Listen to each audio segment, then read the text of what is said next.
Hey everyone, and welcome. Today, we're going to try and demystify the world of personal finance. You know, if it's ever felt way too complicated or maybe even a little bit scary, then you are in exactly the right place. Our goal here is pretty simple, to give you a clear, straightforward way to think about and manage your money with a whole lot more confidence. So, let's get right into it.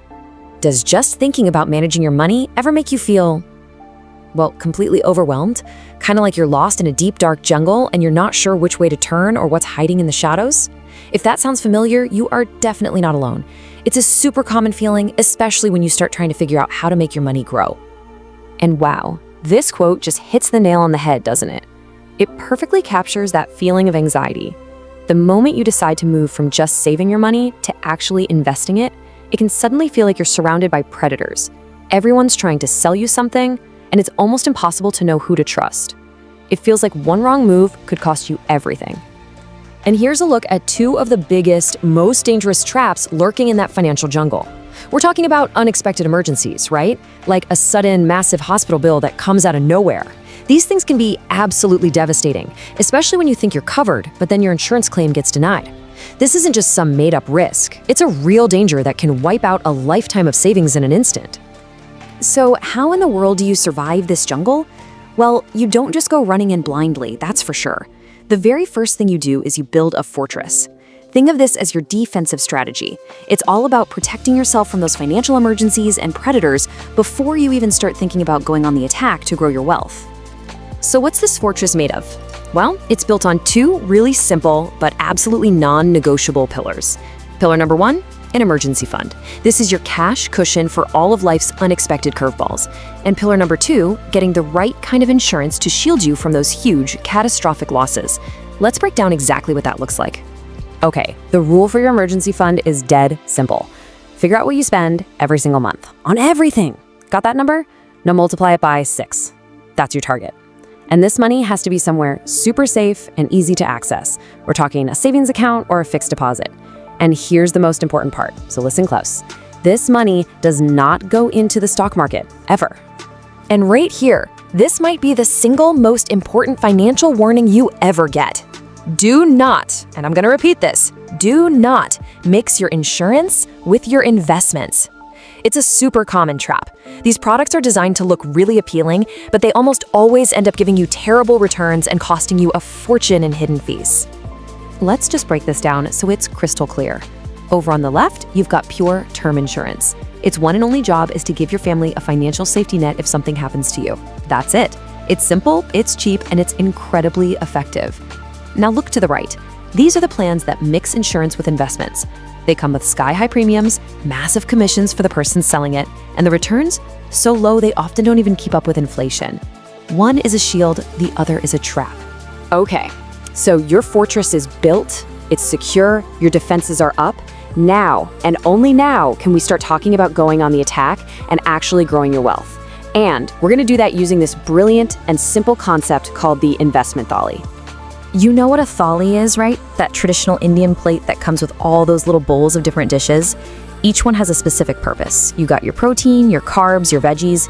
Well, your investment portfolio should be exactly like that. It's about creating a balanced mix where every single asset has a specific role to play. It's not about picking one winner, it's about creating a complete, healthy meal for your financial future. So what's actually on this plate?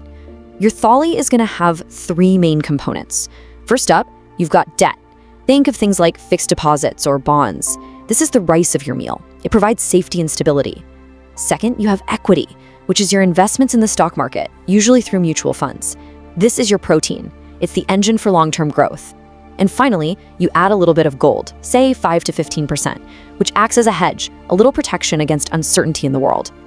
Now, you might be wondering, okay, how much of my plate should be equity? A fantastic rule of thumb is 100 minus your age. So if you're 30 years old, you can have about 70% of your investments in equity. Why? Because you've got a long time horizon to ride out any market ups and downs. But if you're, say, 70, that number drops to 30% because your focus is shifting from growth to protecting what you have. Simple, right? And for anyone who's just starting out with equity and thinking, where do I even begin? The simplest and honestly one of the best approaches is a low-cost index fund. These funds don't try to be clever and pick winning stocks. They just buy a tiny piece of the entire market, like the Nifty 50 or the Sensex. This gives you instant diversification at a super low cost and protects you from one fund manager making a really bad call. All right, we've built our fortress to stay safe. We've prepared our investment valley to grow our wealth. Now, let's wrap this all up with the most important pieces of advice that really tie everything together.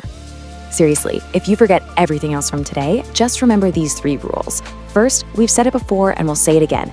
Never mix insurance and investment.